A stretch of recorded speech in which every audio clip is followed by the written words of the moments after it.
church and mudslinging. It turns out in Canada, you can do both on a Sunday. The Canadian Conservative Party leader just got Donald Trump soaked.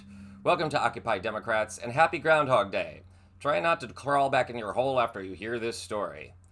As you've no doubt heard by now, last night Donald Trump signed massive tariffs into effect on goods from Mexico and Canada.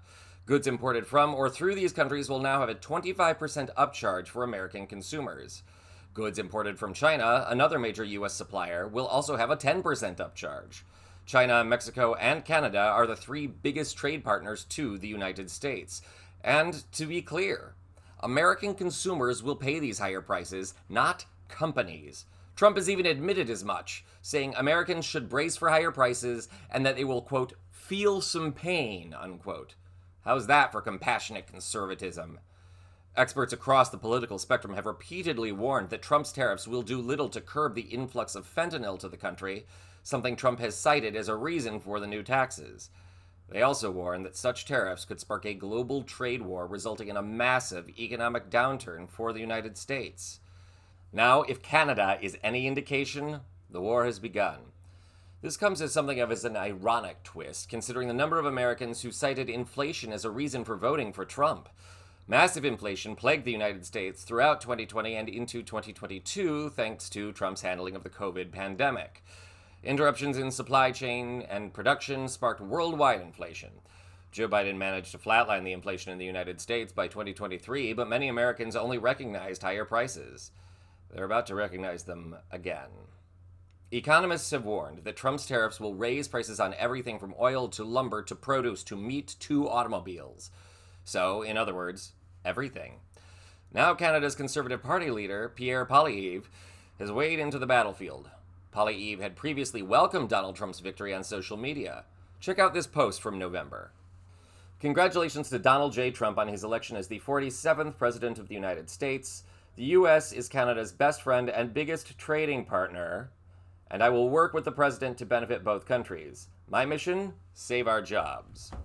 And my, how quickly things change. Poilevres, who as a conservative should be a natural ally of Donald Trump, or at least agree on a host of political sentiments, has officially started throwing stones. The reason? Trump's asinine tariffs. Earlier today, Poilevres said this in a speech. Thank you, everyone, for coming. We must put Canada first. And that is why common-sense conservatives condemn President Trump's massive, unjust, and unjustified tariffs, which will damage both American and Canadian economies. Canada is the United States' closest friend, greatest ally, and, most important, neighbor. We share the longest undefended border. We fought alongside the Americans in 2 world wars, Korea, and Afghanistan, where we lost 158 of our brilliant young men and women to avenge the attacks of 9/11 on New York and Washington. There is no justification whatsoever for these tariffs or this treatment. Canada will never be the 51st state. We are an independent, proud, and strong nation. How is it possible to put a 25% tariff on Canada and only a 10% tariff on China? In what strategic mindset does that make sense? If it's to do with fentanyl, the fentanyl's coming from China. It's killing our people too. We both have to do more to stop it, but we can do more when we do it together. Like Poilevres, Canadian Prime Minister Justin Trudeau has also condemned the new tariffs and announced retaliatory action.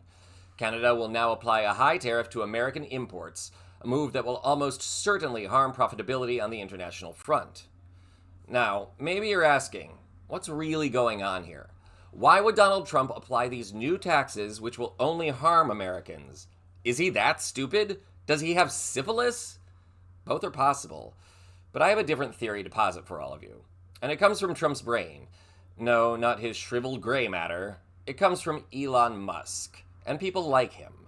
See, while American consumers starved and struggled to contend with higher prices brought on by Trump's handling of COVID, American companies actually raked in the dough. They used the pandemic as a reason to cut or furlough staff or pay less, and used supply chain disruptions as an excuse to raise prices on consumers. In other words, corporations profited from the chaos of Trump's pandemic. A lot. Now, maybe you wonder why prices don't just drop after the pandemic?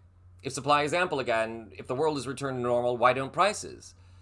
Because of a sneaky economic principle. Once consumers have demonstrated, no matter under how much duress, that they will pay more for a product, that product's price will not go down. For further proof, consider the price of gasoline before and after Hurricane Katrina. Gas prices doubled, even tripled as oil shipments struggled to make it up the Mississippi River. And though the supply was only limited in one part of the country, that didn't stop gas prices from rising all over the nation. Some companies even closed West Coast refineries to help keep supply low to drive prices even higher. And the same thing is happening here. Remember all the billionaires at Trump's inauguration? Elon Musk, Jeff Bezos, Mark Zuckerberg, the list goes on and on. That sends a powerful statement as to where Trump's loyalties lie, and it ain't with working class Americans. Trump's tariffs are just an excuse to make his friends, and probably himself, richer at the expense of American people. This is yet another step, along with his chaotic executive orders, toward making sure the government has no accountability and that people can't function in their everyday lives.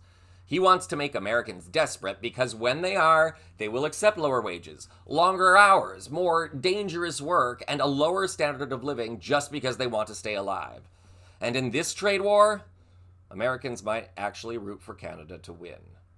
I'm David Reddish. This is Occupy Democrats.